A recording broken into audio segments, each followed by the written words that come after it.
Hi, and welcome to Connected Conversations for Creatives. I'm your host, Jennifer Carr, and today I have the most special guest I could possibly have joining me. This is my daughter, Hayes. Hayes, Well, how are you this hello. morning? I'm feeling spectacular. How are you? I'm good. I am good. I am so Glad to excited hear to be it. able to sit down and just talk to you about all the things. Like, I have no idea what is on your list. This was something that we brainstormed, and the next thing you know, she takes off and she's writing a list of questions, and Yeah. we set a schedule. And so I'm just excited I to, got to really get to excited about this. I'm so glad. It's one of those things like we talk every day, right? We've been together Right. 24 hours a day, 7 days a week, your entire life, and we talk all the time. Yeah. And so I'm excited to just kind of see which direction you take this because I've never sat down and been interviewed by you before. I'm excited too. Okay, I well, have hit some good me. questions. Okay, well, let's get started. Hit me. What is the hardest part of your writing process? Oh my goodness. Let's just come right out the gate running. Hardball questions. The hardest part of my writing process is probably uh I didn't have these questions in advance, so I'm having to just kind of come up with them off the cuff. So let me tell you my writing process, just in general, and then maybe that'll kind of answer the question. So Sure. I always have ideas flowing through my head, right? There are always story ideas everywhere we go. I mean, you and I have had this conversation. We'll have been in the car, a song comes on the radio, and I'm like, story idea. And we play, play the story game, how this could go and what have you. And so the idea comes into my head in some form or fashion. And then I immediately start thinking of a synopsis, right? So I start writing it down, whether it's in my notes or I make a new Google document, whatever that is, and whatever happens. And I write down what I want to happen in the story. And so it plays out in my head kind of like a movie. And I think, okay, so this may be the hardest part of my process because the way my imagination works is the story goes in, I see it like a TV show or a movie, and then I have to take that and put it into words that Mm. show all of the actions, right? When you're watching TV, you don't think about the script that they've written that they're following, right? They're actors who are Yeah. just doing the things. I have to take those actions and put them into words. And so I think that is probably the hardest part is coming up with the words that show and not just tell my story. Yeah, I feel that. That's what happens every time I try to write something. How do I put this scene into word form? Yeah, like I have this Mhm. picture in my head and now I have to paint it with words, which is funny because Yeah. I've always been good with narrating things. Like I've always been good with telling a story and verbally painting the picture. But when you say things, you also are working with your facial expressions and with your hand motions and you're pointing at things and you can describe things that way. So you have to be able to take those emotions that you're showing on your face when you're talking and show them on the page without pictures. Mhm. It's hard. Yes, It it is. is. Another question about writing. Which software do you use? Like, what writing software do you like to use? The very first thing that I used was Microsoft Word, right? Like I just Mhm. sat down and started writing in Word, and I would always have two different documents. I would have my manuscript, where I'm writing the story, and then I'd have a different document that I have the name of the book or the work in progress with Yeah. notes on the end of the name. And so that's where I would keep all my notes to keep my characters straight and that kind of thing. Uh-huh. Um, this so that was with my first book. With my second book, I turned to using Google Documents because I can share it with my editor and she can edit it and I can see the changes happening as she edits and we can work together and collaborate that way, which is Yeah. I love that process because one, the changes get made faster, but two, we can kind of feed off each other and be like, are you sure that's the edit we need to make there? My third book that I'm working on, I'm kind of going my first draft that I'm writing of it. I'm going between Microsoft Word and a program called Vellum, and it helps me to go ahead and format the book in chapters and ebook format so that as I'm writing it, it's already going to be formatted in the end, and I don't have to go through and format my chapters to be a certain like pages to be a certain size and that kind of thing. So I haven't landed on a single um, program yet, but Vellum so far has been my favorite. Mhm. Very cool. Yep. What do you use? I normally use Microsoft Word, mainly because I don't have much access to Vellum. I didn't know it existed until you just said it. So I mainly use Microsoft Word for all of the things. Do you remember when you used to use notes and you would sit there and type on your phone I in do. I notes? Like, still do that every now and again. Like if I get a good story idea in the middle of, say, like if I'm in the car on my way to, for example, the dentist's office and I get like, ooh, mhm, that's a good story idea. What if mhm. XYZ happened? I'll just sit there and type out on notes ideas for a story. And then when I get home, I'll try to type something out on Microsoft Word. Yeah, and that's the great thing with technology, the portable technology these days. And I Yes. have recently I used voice memos. I don't like Mm, recording my voice with my stories in it. I don't know why. I just don't. It bothers me to go back and listen to myself tell yeah, stories. yes. But at the same time, sometimes I think faster than I can type, especially on my phone, like if I am somewhere out and about. And so using the voice memos has definitely been a new thing that I've kind of added into the process. I'll have to start doing that. That's a really good idea. Yeah, because you can say the dialogue with the inflection that you mean to use when you're writing it, and then you can go back and write it so that it reflects the inflection that you use, kind of thing. Genius. Maybe, yeah. I don't know about genius, but it's definitely a good hack. Yeah. What else? What is your favorite book genre? Like, what's your favorite Oh, type of book to read? okay, to read. Oh my gosh, I am a sucker for romance books. If you can make me laugh while reading a romance book, that's even better. So like they Yes. and you know what's really, it's hard for me to say I have an absolute favorite genre because I usually have multiple different books that I'm reading at a time, whether it's I'm listening to a book while I'm doing laundry or I sit down on the couch at the end of the day and I'm reading a book. So like right now I have uh, it's kind of a fairy fantasy audiobook that I'm listening to. But then I was reading last night. I started a book it's like a rom com. It's supposed to be a rom com. I haven't found anything calm about it yet, so it may just be a rom. But those are They might those be are the saving two it that for like the grand finale. maybe it'll be hilarious in the end. But and a romance doesn't have to be funny. Mhm. I don't mind a good emotional tug at my heartstrings, but Yeah. I definitely I would prefer to laugh or be amazed by Mhm. the magic in a book. What about you?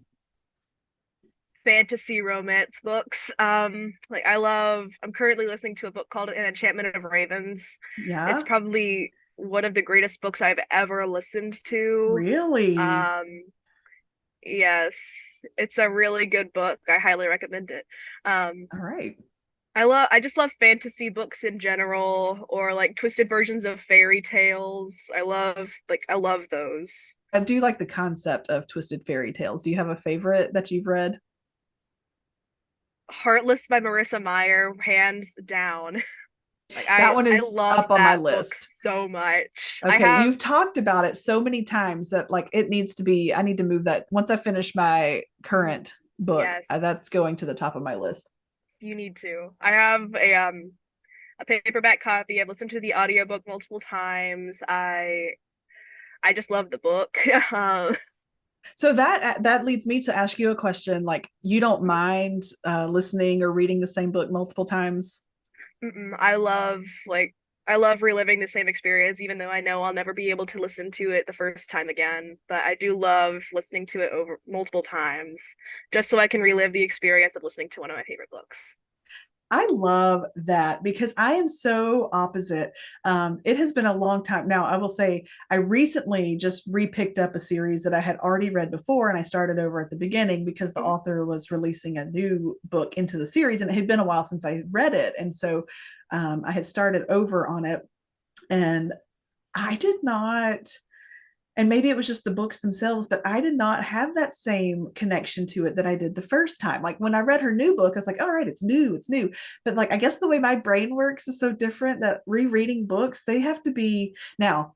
There are exceptions, right? I've read all the Harry Potter books more than once. I've read all the Hunger Games more than once. Same. Books that, there are some books that I have reread. I guess maybe I connected with them differently. I don't know, but I have to have a pretty deep connection with the book before I'll reread it. Yeah. So is that why you do it too, or you just really love the stories? A little bit of both, because I love the storyline of Heartless. It's the backstory for the Queen of Hearts, and Yeah. I love the storyline. I love the characters. But And I think that's why I reread the books that I have reread. I think it's because of the characters. Like I yeah, I have a connected with very them, deep and connection with the characters. and I think that makes a big difference. And that to me is what a book is made of, is characters, Hmm. and getting, because people, right, are made to connect with other people, and Yeah, sometimes connecting with real people is a pain in the neck, right? Like it's you're not wrong. people are not always pleasant to connect with, but you can always count on those characters being the same in those books and those Yes, stories. And so sometimes you just have to kind exactly. of excuse yourself from reality to go connect with your fake and imaginary friends. Not today. I'm going to be hanging out with the entire cast of Marissa Meyer's Heartless. It's fine. Yeah, Not today. sorry. Not today, reality. I have plans with my imaginary friends. Not today, my friend. I have to That's attend the right. 75th Hunger Games. That's right. That's right. I got to go cheer on Katniss. Yes. You kind of already answered this question, but do you have a favorite book, like a very specific favorite book? Okay, so it may not be what you think. Like if you're talking single individual book that I Yeah, would just like read over and over again, mhm. The Princess Bride. Like I would, Yes, isn't that the best? it And so is. like that's my absolute all-time favorite book. Now, series wise, The Hunger Games, like that is a series that I have read so many times, like Mhm. practically memorized it. But The Yes. Princess Bride is one of those stories that I could read or listen to over and over again. Yes, it's that one. And as I said before, Heartless, those two I could read over and over and over again. Like Nice. I Yes. would be I would be set for life. Yeah, I totally get that. This is just a completely random question, Yeah. but if you could invite any three fictional characters to a dinner, including the characters you've created for your books, who would you Ooh. invite and why? Oh my goodness. I found some good questions. Yeah, you did. Oh my gosh, could you imagine having dinner with, but I'd have to take somebody out of the equation. I was gonna say, could you imagine having dinner with the main characters of The Princess Bride? But like you've got the four main characters and you said three. So who would I kick out? Oh no, I don't know. Get rid of Sicilian. No, I mean, you're talking, you've got Buttercup and Wesley, Yes, right? of And course. then then you've got Fezzik and Inigo. And so like who are you gonna give the boot? I don't know. Um, all right, My so personal opinion would be Fezzik. I just don't have as oh deep a connection with Fezzik as I do with the rest. Because I felt sorry for all of them at some point. Like Buttercup lost her love at the beginning. Wesley, Wesley with the Dread Pirate Roberts and Inigo. You killed my I father. Prepare to die. I think I might give Buttercup the boot. She was not, honestly, I know she's one of the main characters and she kind of you Yeah, have to have she's her. like She's the main the character, but Princess Bride. But I think that I I might give her the boot and then just hang out yeah. with the others. Cause I mean, imagine the stories they could tell based on the adventures they had. Mm, I think that's my answer. Those three. yeah. For me, it would probably be okay. I have Marissa Meyer is one of my all-time favorite authors. So half Mhm. of these are characters from her books, Okay. but I'd go with Rook from An Enchantment of Ravens. He is an icon. Jess from Heartless, and Captain Carswell Thorne from the Lunar Chronicles. Nice. Nice. They all they're very interesting characters. Rook and Jess have very similar personalities, but Carswell Thorne is like the ray of sunshine in the room. Oh, that's awesome. Yeah. That's good choices. I don't know them. I haven't read all those yet. You Enchantment should of read them. Ravens is because it's in the library card that we Mhm. on the library card that we share. It's on my list. Who has been the biggest supporter in all of your writing with all of your books? Who's been your biggest supporter? Well, that's kind of a given, I think. Your dad, my husband, Yeah. he has been the biggest cheerleader because when I told him, I was like, hey, honey, I'm going to write a book. And he was like, cool. And then he was like, can I read it? And I was like, you actually want to read my book? And so, it's just been a Aw. constant, he's always an encouragement. He's always the first one to read my book. I never have to ask. Before the Uh, editor, it always goes straight to my it dad. does. It does. Even before I have finished it, I'm like, hey, read the, will you read this chapter for me? Or for the book that I'm currently working on that's not with the editor, because I have, the one that's with Mhm. the editor, and then I'm working on Fall When You're Ready. That one I have written lyrics to 9 different songs to go with it, because the story Aw. follows a kid who wants to grow up to be a country music star, and that's what happens in his world. And Aw. so I've written songs that he has written. Mhm. And so when I told Rob about it, he was like, can I read them? And I was like, you want to read lyrics to pretend songs that I haven't put music to? And he's like, yeah.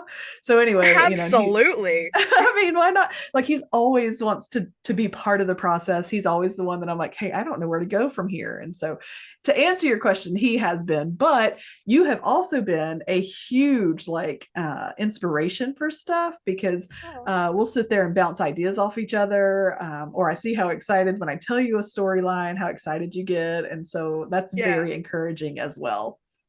I'm honored that you use me as an inspiration. Well, thank you for being so inspirational. You're welcome.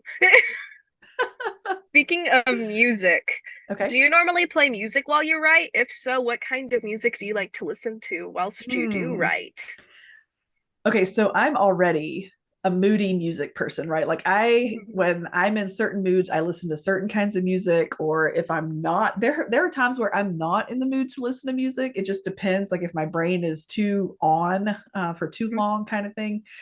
Um, but when I'm here at the house, like when I'm working here at the house, I rarely have music playing, just because there are already so many other things going on that Yeah. just the idea of I need to go do the dishes, or I need to go do laundry, and so my brain is already kind of fried. So to add anything else on top of that, no, not at the house. But Okay. when I'm in public, Yeah. yes, I will put on. Right now, my favorite is instrumental guitar, and it's like instrumental acoustic covers of all kinds of music, but it has to be no Yes. words. There can be no words, because if there are words, guess what I'm doing? I'm singing along. I'm not just listening, or I Hmm. am listening so Yeah. hard to the words. So sometimes music, uh, Depends on and where you are. it's only going to be instrumental. Hmm. At Chris, when I was in the book that I have with the editor, it's called The Lost and Found.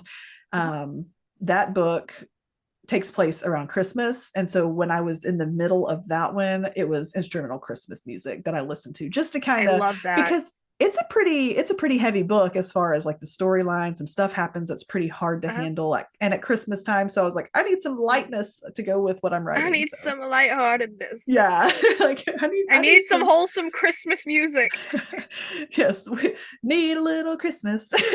right this very minute. Um, Exactly. I feel that. I normally listen to like instrumental. I go for piano instead of guitar. So I have a very special connection with the piano. Mhm. I've taken it for 5 years and I've just grown so close with the piano. The piano is my safe space. So whenever I'm trying to write something, I'll go for piano covers, whether there are vocals or not. Yeah. However, I do have the tendencies, if there are lyrics, I will accidentally type the lyrics instead of what I'm trying to write. Yep. Which is So why I I normally go can't, for yeah, like, piano. because I can't Yeah. listen to words. The words get in the way of my words. Mhm. but I can't listen to anything too upbeat, otherwise I'll get distracted by the music and start dancing instead of writing. Uh-huh. Yes, exactly. So does music ever influence or inspire your writing? Like when you're listening to It something, you're like, ooh, does. It more yeah, inspires different like character ideas than storylines, but I do try to create storylines to go with characters. Whenever I nice. listen to I recently got the idea to I should create a storyline with a character who's a pianist and it should like Yeah, yeah, like I normally try to write fantasy, like that is I love fantasy in general. So it might be some sort of fantasy romance type deal where the main character is a pianist. I haven't love decided it. yet. That's cool. So you talk about doing all of this writing. What are your plans for it? What are you going to do with it? Is it just for you? Are you planning to, Um, what's your goal? uh, my goal is to at some point publish at least one book, but I'm going to like send it to family members and friends to see if they like it once it's finished. Mhm. And if they like it, then uh, I might publish it.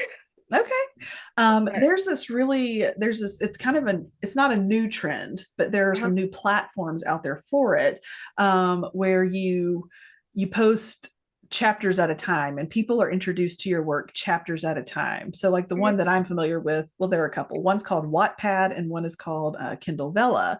And I've so heard of you Wattpad. okay, so you put out like one chapter here, people read it, they can provide feedback on it, opinions or Mhm. suggestions, and then maybe a week later you put out the next chapter. And Yeah. one, it gives you time to kind of plan your story if it's not already there, but two, Mhm. it just kind of gets your work out there before you're ready to write a whole book. So something Yeah. like that uh, is pretty cool options. Another website I've heard of, it's kind of similar to Wattpad, is Quote V, Quote Ev. I'm not sure how you say it. I think it's Quote V, Okay. but people will mainly use it for fan fiction and stuff. But every now and Mm-hmm. again, you'll find an original work, Mm-hmm. and it's like you post a chapter at a time. It's mainly Yeah. used for fan fiction writers, but Yeah, I like think that's how genuine fiction Wattpad writers, yeah. I think that's how Wattpad started too, was it was basically a fan fiction site, but there have been Mhm. some pretty big name authors who have, that's where they started, Yeah. and then they took that work and turned it into a whole book. So yeah, that's pretty cool. Another random question, just Okay. with it still has to do with it's kind of has to do with writing. As a writer, what would you choose as your spirit animal? What is the moodiest animal you can think of that goes from happy to sad to angry to excited? Like what is the The whatever. first thing that came to mind was Chihuahua when you said that, but they don't go to sad. It's mainly just happy to angry to excited, back to angry again to pure rage. Um, and Yeah, depending like on the day, because I guess sad. yeah, I think whatever animal you could come up with that would kind of like constantly go through different emotions, because I find that I am an emotional writer. The days that Mm, I do some of my best work, um I'm in a great mood. mm, I'm clear headed. I'm able to process my emotions better. And the days that I struggle as a writer are the days where my emotions control me. So whatever animal, I don't know what animal that would be, as I've not met too many animals yeah. uh, in the wild kind of thing. But for Mm. whatever reason, like honey badger came to mind, but I think they're just Honey aggressive. I badger. don't, I just like the name honey badger, but I think they're Honey just badger. aggressive. I'd have Yeah, to I look feel at that. that. But I think a Chihuahua, I mean, they're not the cutest Chihuahua. animal. It depends. And If it's a long-haired Chihuahua, it's adorable. okay, yes, you're right. I'm a long-haired Chihuahua. That's what I am. That's my spirit animal for as a As a writer. rider, you're a Mm-hmm. long-haired Chihuahua. That's it. Yeah, for me, I'm probably like a squirrel or a butterfly. I get distracted very easily, but I'm also very bright, and I mainly write comedic things. You are definitely a butterfly. Like that's In all realms, I'm a butterfly. it's true. What other hobbies do you have other than writing and being my mother? I would say one, being your mother is not a hobby. Okay, yeah, It's a privilege. It's it's a also a privilege. job. Yes, you have no um, choice. but I love doing it. It's an honor. Um, so I think my first hobby would be reading, obviously. And I think that people who are writers, if you're not already a strong and obsessive reader, my opinion is that to be a better writer, you have to be a big time reader. Mhm. And that means reading all the different genres. That means reading some nonfiction stuff, but definitely reading is one of my hobbies, and baking. I have an Yes. affinity for baking, and Mhm. it was a skill that I learned later in life, but it is one that I really enjoy because it gives me another realm to use my creativity. And I'm not like pigeonholed into Mhm. um, just Yeah. the same thing every time. Like it's different every time, and that's what I love about Yeah. it. Another thing about I love about your baking, it always tastes good after you bring something fresh out of the oven. It always tastes amazing. You do get to benefit from that hobby, don't you? I'm the official taste tester, am I not? That's right, you and your dad. Who is your personal favorite character in your book out of all of the books you've written, of all the genres, and why? Oh, you're gonna make me choose. You're gonna make me Yes, I am choose. gonna make you choose. Okay. Gosh darn it. I think honestly, um, Mark Collins in he's from my first book, No Matter What, is where you Yeah. first meet him. He's an FBI agent. He's super smart.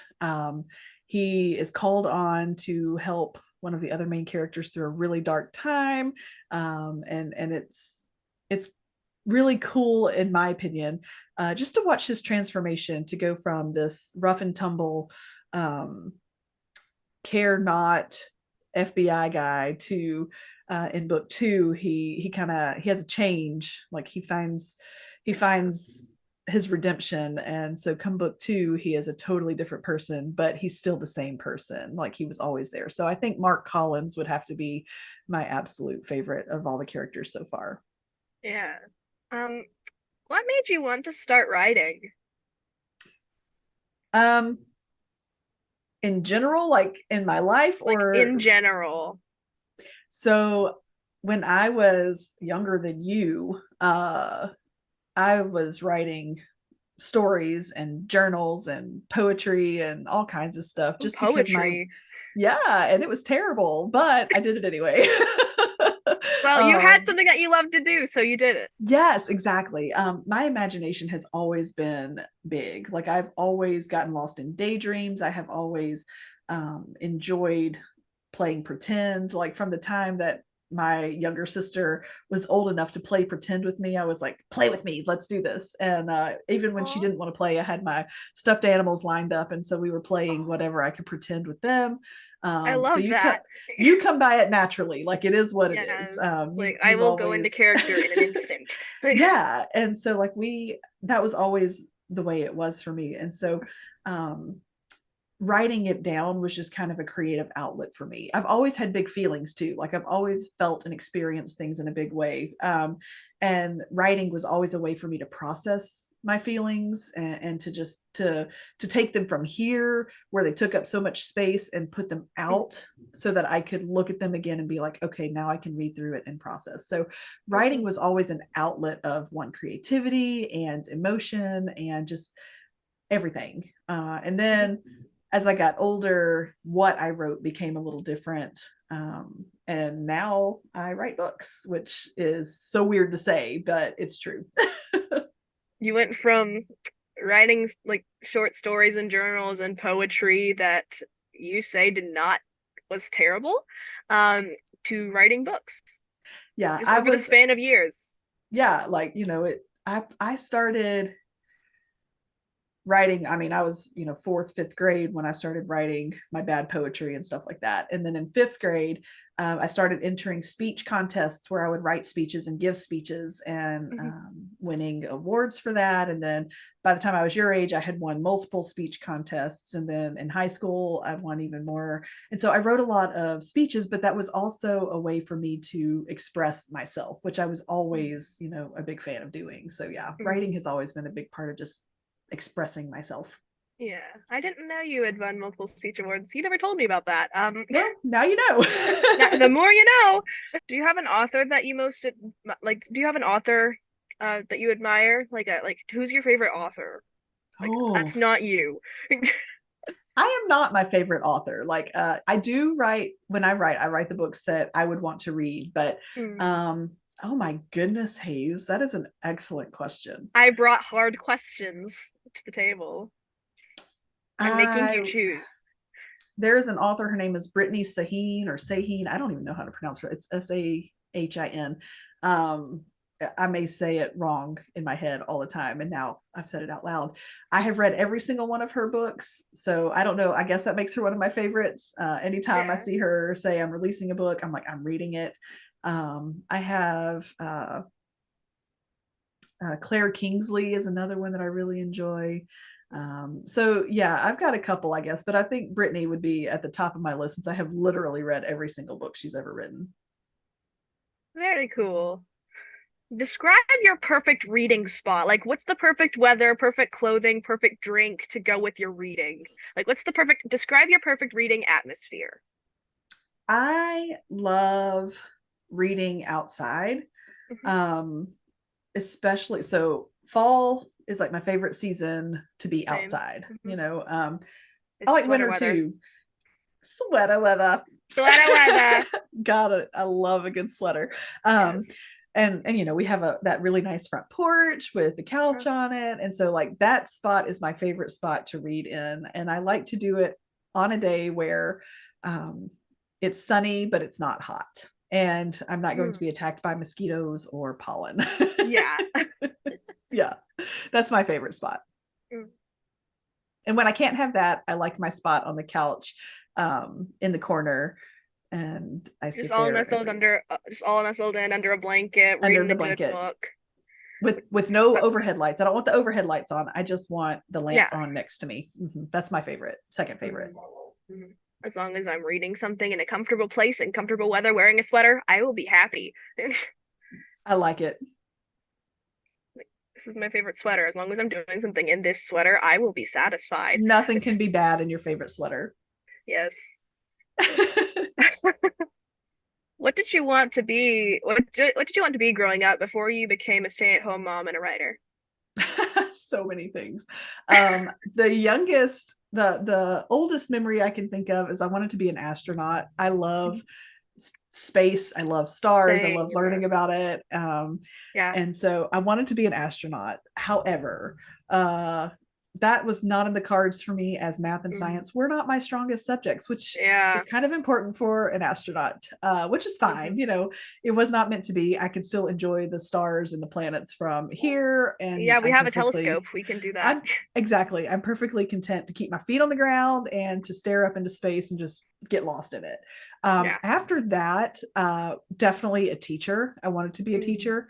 Um, I would like I said, when I was playing pretend, I would play with my stuffed animals. And so when my sister wouldn't play pretend with me, which I 9 times out of 10 wanted to play school, I wanted to be the teacher. I wanted to give assignments and make her read and all this stuff. And she's like, sometimes she Make would, her read. sometimes that's the privilege of being an older sister. Sometimes she would play along, sometimes she wouldn't, and when she wouldn't, I would line my stuffed animals up and I would teach them something and You would give them homework assignments? and give them grades and all of the above. And so they never I really love turned in that. their homework, but I did it for them and turned it in on their Did the behalf. And dogs so eat did the dogs eat the homework? That's you what I want to know know. thankfully they did not. But then uh, in high school, I joined Future Teachers of Alabama. And so I was in a whole teacher society. And I went to my first year of college, actually, my first 3 years of college. I majored in education. And I realized that I was getting kind of pushed into a corner. I always wanted to teach though. And so I decided to change to a psychology major. And then I got a master's degree in marriage and family counseling, which is not really teaching, but it's still helping people to learn how to live their lives and behave certain ways. But I did use that background and became a teacher for a little while and taught high school psychology. And I taught several different classes at at our co-op and that kind of thing. So I did get to live out my dream of being a teacher. And then you're homeschooled, and so I was your teacher for several years, and Just for a little while. just a little while, yeah. And so a teacher and an astronaut are the two careers I always wanted before becoming a writer. Are there any books that you're currently reading? Yes. Let me think. I want to get the name right. This is one that, and I haven't made it super far into it because I just started it. Um, it is called A Darker Shade of Magic by V.E. Ooh. Schwab. Yeah. Ooh, it already Uh, sounds cool. it's so far it's very interesting, like the take on magic and that kind of thing. So, but like I said, I'm probably 6 chapters in, so I'm not super far into it, but I'm in it. I'm into it. All right, how about one more question? All right. Do you have any tips or advice for any future authors? That is a big question. I And I came with hope some hard questions. you came to play hardball. Okay. So my suggestion and advice for anyone who wants to be a writer, but hasn't started the process, Mhm. it's really simple. You ready for this? I don't know. Are you ready? You I ready? think so. Start writing. Like it is that simple, because so often I think we get caught up in our heads, and this still happens to me. Like, this happens to me all the time. I get caught up in my own brain, and I'm going, Mhm. I can't put that on paper, or nobody's going to want to read what I have to write. But do Yeah. you know, I mean, like people write all kinds of things and find audiences for it, because clearly um I think the adage is true. There is nothing new under the sun, right? Like the Bible Yeah. tells us, there is nothing new under the sun. And that is so true, which means that there are plenty of people out there who think the same way you do and want to read the same things you do. So my advice is, if you haven't started writing something, but you want to be a writer, put something on paper. You'll never know if you can be a writer until you actually write something. You'll never So know unless you try. that's right. You have to put it out there. And I think everybody has some story to tell. You may not be good at the technicalities of writing, right? You may be like me and be comma happy and just put commas everywhere. You may not know how to use proper grammar. But if you have a story to tell, get it out there. Tell it to somebody who can write it, whatever the case may be. But just you can't tell your story until you start writing. And Yeah. so just start writing. That's Just my start writing. yeah, that's my advice. Also, invest in a good editor. Like those are the two things that you will hear me say on repeat. Is start writing and then invest in a good editor, because they'll make your work even better than what you put out yourself. Yeah. Yeah. Well, Hayes, thank you for this. This was fun. Yes, this was fun. Thank you It for having was. me. Absolutely. I hope that whatever you decide to write, and I know that it's spectacular because I've read some of your stuff before, but whatever you decide to write, I hope that you know that I'm cheering for you. I think that whatever you put your mind to, you can do. And I'm not just saying that because you're my kid, but I think you're a pretty fantastic person as well. Oh, thank And you. so, all right. Well, we'll have to do this again sometime, right? This was Yes, fun, this was a and lot of fun. I'm sure I'll you come could back come with up. some harder questions. Oh, I don't know if I can handle harder questions, but we'll definitely pick this up, because I think, one, it's great for other people to see young writers Yeah. get involved in the process of and learning from other writers who are older, who have a little more experience than they do, and just getting a feel for it, because I went into the writing process completely ignorant of what it required of me. And it's been a learn as you go process. And Yeah. so to see someone young and excited about writing and who enjoys writing, one, it warms my heart to know that you're mine, and that you like some of the same things I like, even though we're very different in a lot of ways.